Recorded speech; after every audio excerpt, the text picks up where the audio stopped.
나눠서 나갈 거예요. 오늘은 여호수아 7장 6절로 9절까지 말씀입니다. 자, 어떤 말씀인가 우리 사모님 봉독해 주시기 바랍니다.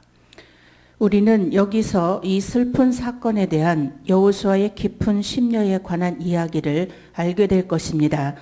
그는 이 놀라운 손실에 대해 그 어떤 사람보다도 더욱더 책임을 느꼈을 것입니다. 또한 이 사건에서 그는 제왕들과 위인들에게 한 본보기가 되어 자기 백성들에게 닥치는 재난에 대해 어떻게 마음을 써야 하는가를 가르쳐주고 있습니다.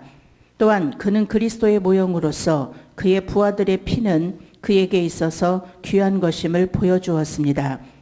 시편 72편 14절에 저희 생명을 압박과 강포에서 구속하리니 저희 피가 그 목전에 귀하리로다. 예, 우리가 지난주에 이 아간의 범죄로 인해서 그 여리고성에 있는 재물을 취하지 말라고 그랬는데 이 아간이 그 재물을 취해버린단 말이에요. 그로 인해서 아이성 두 번째 전쟁인 아이성에서는 아주 대패를 하게 되죠. 그리고 36명이라는 숫자가 죽음을 당하게 돼요. 그런데 그것으로 전쟁에서 진거로 끝난 게 아니라 그 이스라엘 백성들이 어떤 고통이 오냐면 여호와 하나님이 떠났다라는, 자기들에게 연속해서 승리를 주시던 그 하나님이 떠났다라는 그 공포감에 간담이 녹아내리는 사건까지 있었죠. 그래서 이제 오늘은 그 사건 후에 일어나는 이야기입니다. 6절 여호수아가 옷을 찢고 이스라엘 장로들과 함께 여호와의 궤 앞에서 땅에 엎드려 머리에 티끌을 무릅쓰고 저물도록 있다가 그가 얼마나 슬퍼했는지 그는 옷을 찢었다. 그것은 이번에 당한 백성의 손실에 대한 큰 슬픔의 표시였으며 특별히 하나님의 싫어하심에 대한 두려움의 표시였다. 이번 사건은 분명코 하나님의 싫어하심에서 기인되었었다. 이번 사건이 전쟁에 흔히 있을 수 있는 그런 일이었다면 이토록 전체 회중을 시리에 빠지도록 하지는 못했을 것이다. 그는 여호와의 전능하신 손 아래 자기를 낮추어 땅에 엎드렸다. 그는 자기 눈을 여호와의 궤를 향하게 함으로써 이것을 경외의 표시로 삼았다. 이스라엘 장로들도 이 사건의 책임을 느꼈고 또한 여호수아의 행동에 감동을 받아 여호수아와 함께 엎드렸고 깊은 겸손의 표시로서 애국자로서 뿐만 아니라 참회자로서 머리에 티끌을 썼다. 그들은 이 일을 저물 때까지 계속했다.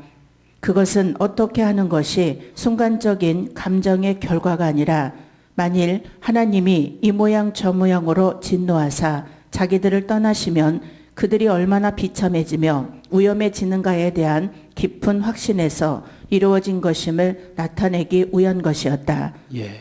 그러니까 여호수아가 이렇게 좀 애통해하는 것은 전쟁에 졌기 때문에 그런 게 아니라 하나님이 떠났다는 거예요. 그거를 굉장히 여호수아는 가슴 아파하는 거예요.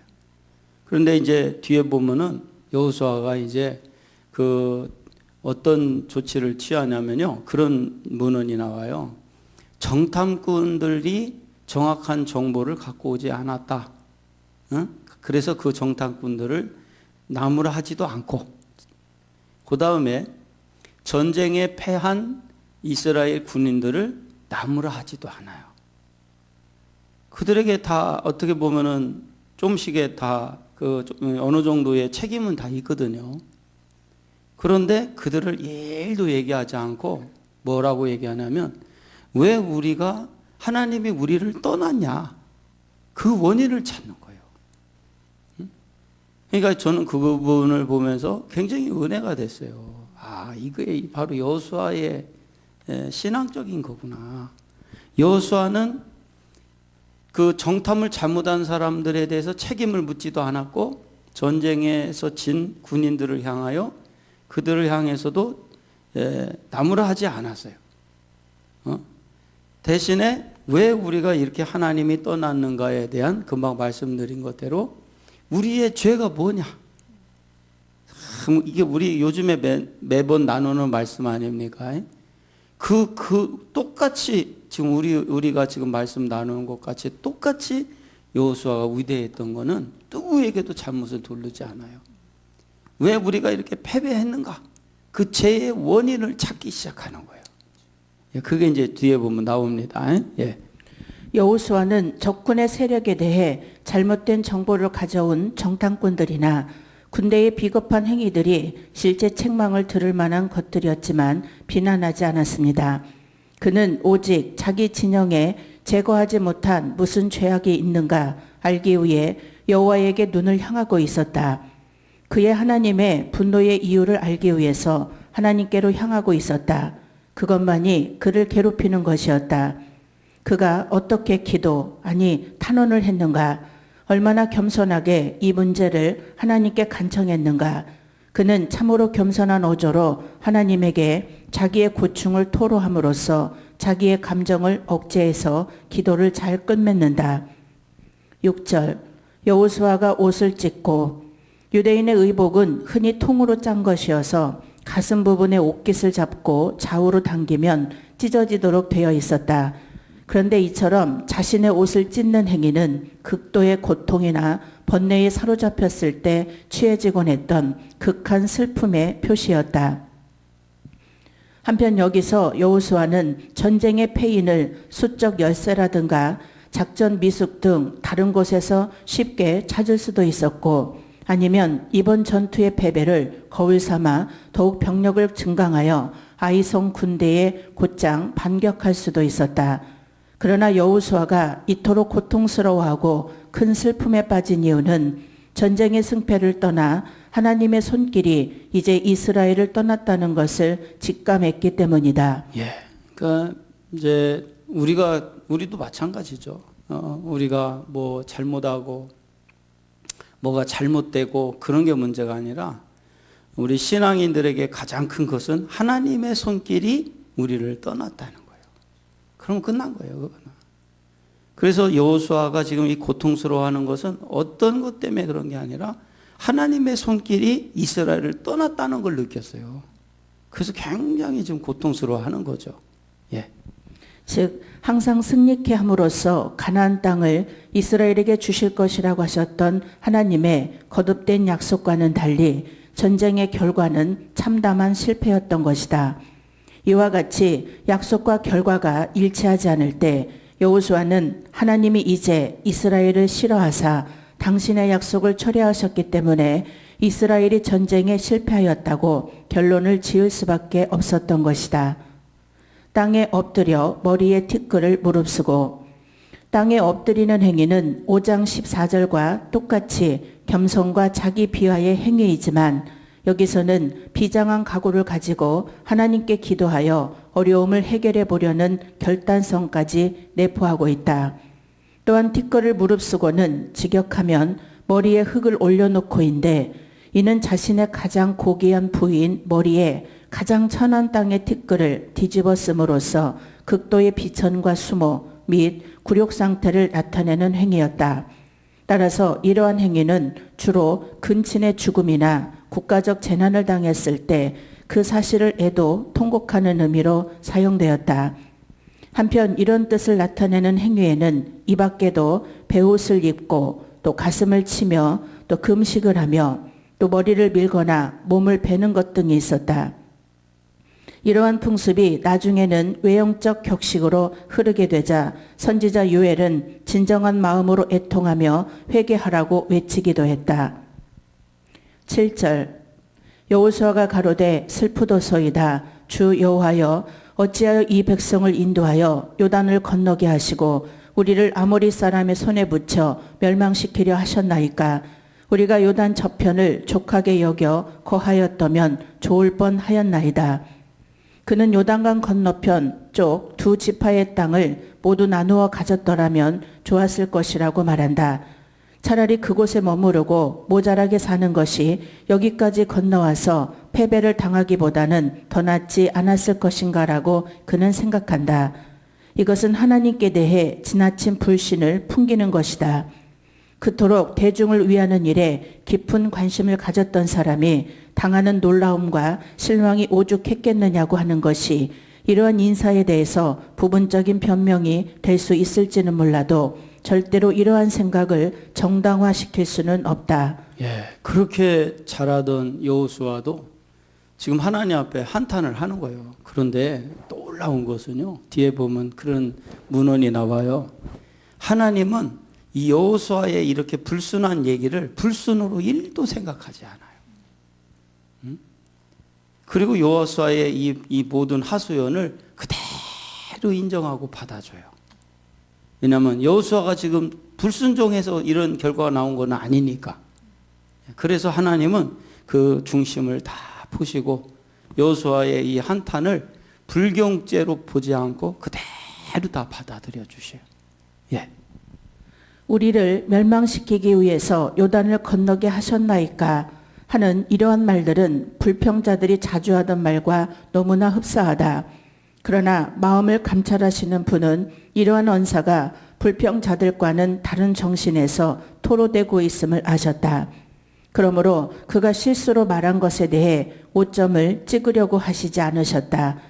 만일 여호수아가 자기들이 휘말려든 이 혼란이 분명코 이따금 자기 조상들이 그랬던 것처럼 잘못 저지른 무엇인가에 대한 값이라고 생각했었더라면 그것은 쉽사리 고쳐질 수도 있었을 것이며 다시 전력을 정비할 수도 있었을 것이다. 따라서 함부로 우리를 아모리 사람의 손에 붙여 멸망시키려 하셨나이까 라고 하는 언사는 결코 발설하지 않았을 것이다. 하나님께서는 비록 우리는 모르고 있다고 해도 자기가 행동하시는 바를 알고 계신다.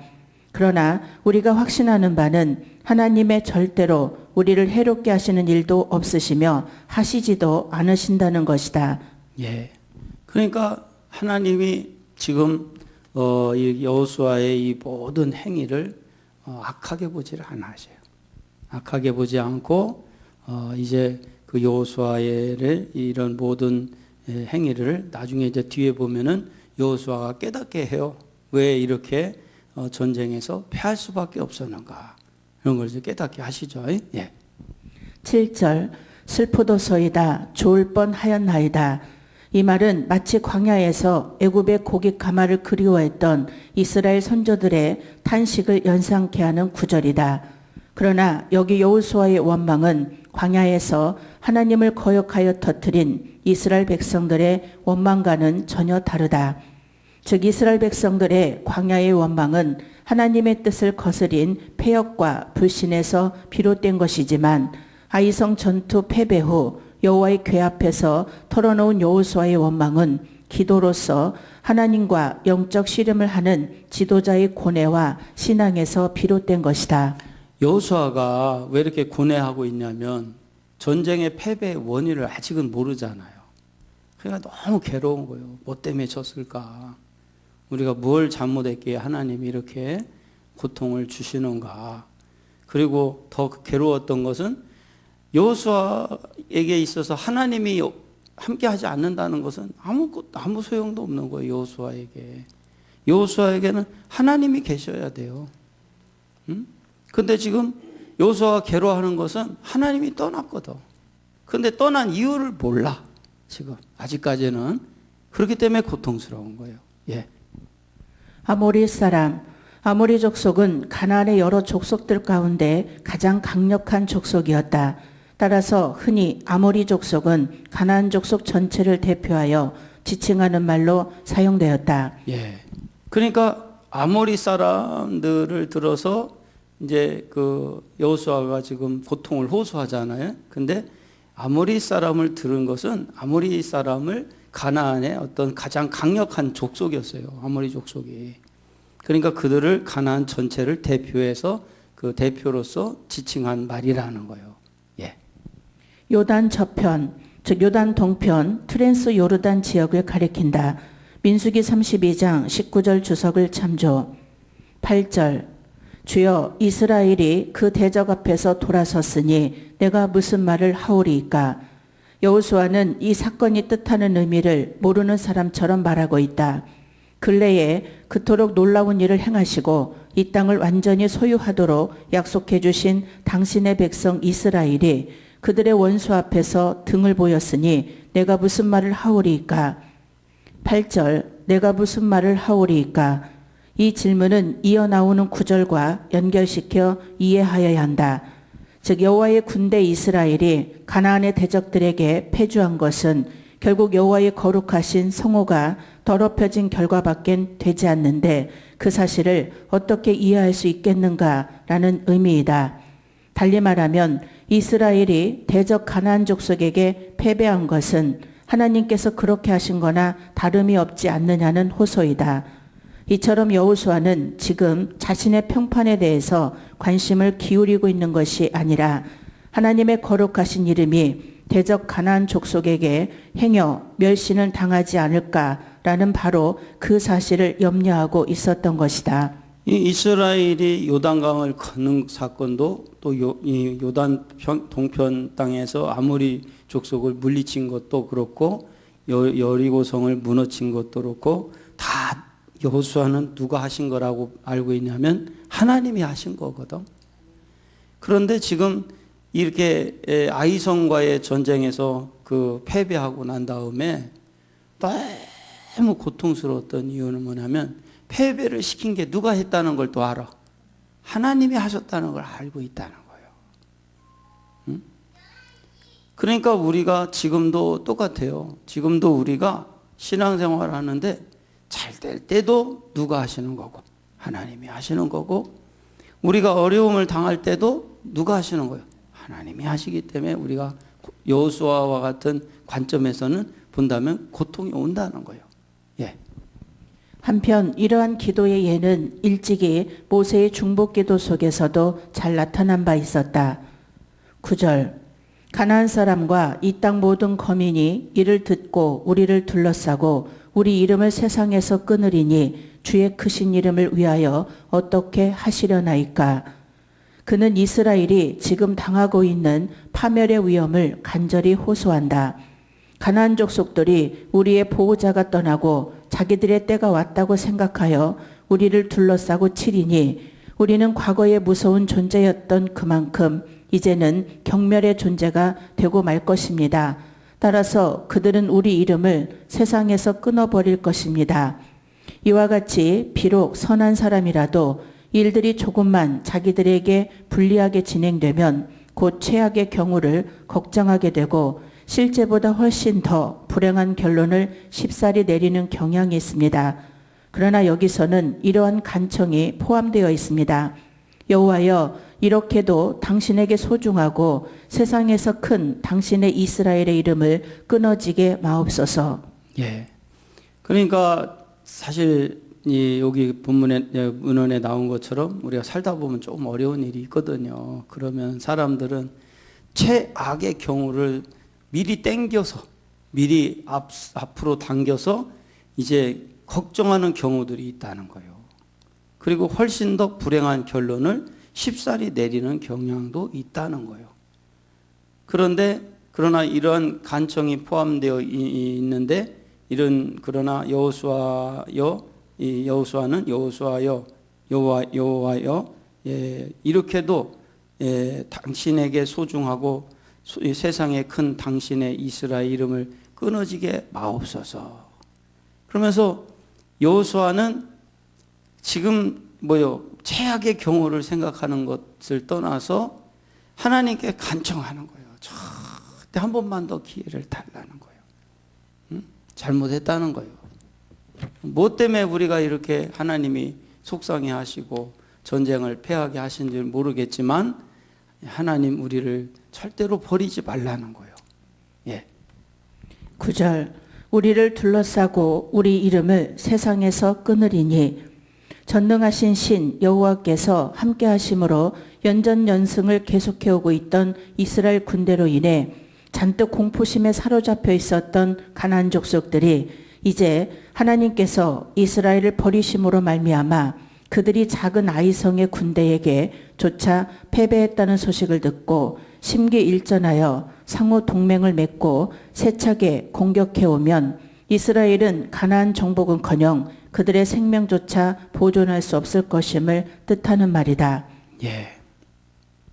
그래서 이제 이렇게 세상에서 우리의 이름을 끊지 말라고 한 것은 그들이 하나님이 함께하지 않는다면 절대로 가나안을 정복하는 건 그만두고 그 가나안 정복의 그 동맹 하나안들의 동맹군들에 의해서 자기들이 패배할 것이라는 걸 알고 있었다는 거예요.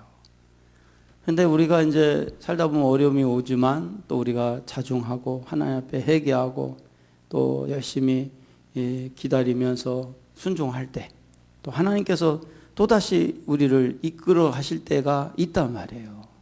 그러면 그때는 너무 감사한 거지. 근데 우리가 뭐 한 번도 우리는 뭐 우리를 하나님이 이렇게 여호수아의 아이성의 패배처럼 우리를 버리고 우리에게 패배를 안겨주고 그런 일이 없다. 그런 사람은 없어요. 우리는 가다 보면 우리도 모르게 패배당할 때가 있고 하나님이 우리를 떠나시는 것을 느낄 때가 있단 말이에요. 그러나 그때 우리는 여호수아처럼 우리의 이름을 끊지 마십시오 하고 간구하면서 기도하면서 기다리다 보면 하나님께서는 긍휼이 많으신 분이기 때문에 우리를 다시 붙잡아 주실 줄 믿습니다. 예. 주의 크신 이름을 위하여 어떻게 하시려나이까? 하나님께서는 노예의 민족 이스라엘을 택하사 당신의 언약 백성으로 삼으시고 그 민족을 통해 열방 중에서 영광 받으시길 원하셨다. 그리고 실제로 출애굽 사건, 홍해 도하 사건, 아모리 족속 정벌 사건, 요단 도하 사건 및 최근의 여리고성 정복 사건 등을 통해 그 거룩하신 이름이 열방 중에 널리 퍼져 경외의 대상이 되었다. 그러나 지금 아이성 패전 사건은 이 모든 영광스러운 사건에 찬물을 끼얹는 어처구니 없는 사건으로 그동안 열방 중에 널리 퍼진 여호와의 거룩하신 이름의 위엄이 일순간에 무너질 위기의 사건이었다. 예. 그동안은 참 좋았어요. 하나님께 영광도 돌렸어요. 참 좋았는데 이 아이성 전쟁 패배로 인하여 이스라엘은 참 그 모든 영광의 사건에 찬물을 끼얹는 것 같은 사건이 돼버렸단 말이에요. 그런데 우리도 살다 보면 그럴 때가 있다는 거지. 그럴 때 우리도 여호수아처럼 회개하자는 거예요. 잘못했다고 하나님 앞에 회개하고 저희가 무엇을 잘못했을까요? 하고 하나님 앞에 물어보면 우리가 분명히 이 아이성 전투에서 진 원인이 아간에 의한 죄가 있듯이 뭔가 하나님 앞에 합당하지 않은 일이 있을 수 있다는 거예요. 그럼 우리가 그걸 고치면 되는 거예요. 그럼 하나님께서 다시 우리와 함께 하실 줄 믿습니다. 예. 따라서 여호수아는 현 시점에서 모세의 노래 속에서도 나타난 바 대적을 격동할까 염려라. 원수가 오해하여 말하기를 우리 수단이 높음이요 여호와의 행함이 아니라 할까 염려라. 는 그 염려를 지적하면서 아이성 패전 사건을 바로 여호와의 영광과 결부시켰던 것이다. 예. 그래서 이제 그 아이성 사건의 패배가 여호와의 영광인과 결부시켰다. 그러니까 이 얘기는 뭐냐면은 여호수아가 참 굉장히 위대한 지도자긴 지도자예요. 이 얘기는 승리를 했을 때도 누구와 연결을 시켰어요? 하나님께 연결을 시켰고 패배했을 때도 누구와 연결을 시켜요? 하나님께 연결을 시켰다는 거예요. 그러니까 여호수아가 한결같이 모든 잘 될 때든 못 될 때든 하나님과 연결을 시켜서 생각했기 때문에 위대한 지도자가 될 수 있었다. 그리고 여호수아는 지금 이 패배가 또 다른 그 하나님의 인도하심에 이제 그 경험을 갖게 된 거죠, 이번에. 그러면서 그런데 이제 오늘은 여기까지 하고 다음 주에 이제 그 아간의 범죄가 드러나요. 그리고 그 아간을 처단을 하고 이제 그 다음 주에는 아이성을 점령하는 얘기가 나옵니다. 그래서 오늘은 여기까지 하고요. 오늘 이 말씀을 붙들고 우리가 어떤 일이 있어도 하나님 앞에 죄져서 하나님이 우리를 인도하시고 우리를 함께 하심을 떠나는 일이 없게 되기를 주님의 이름으로 축원합니다. 기도하겠습니다.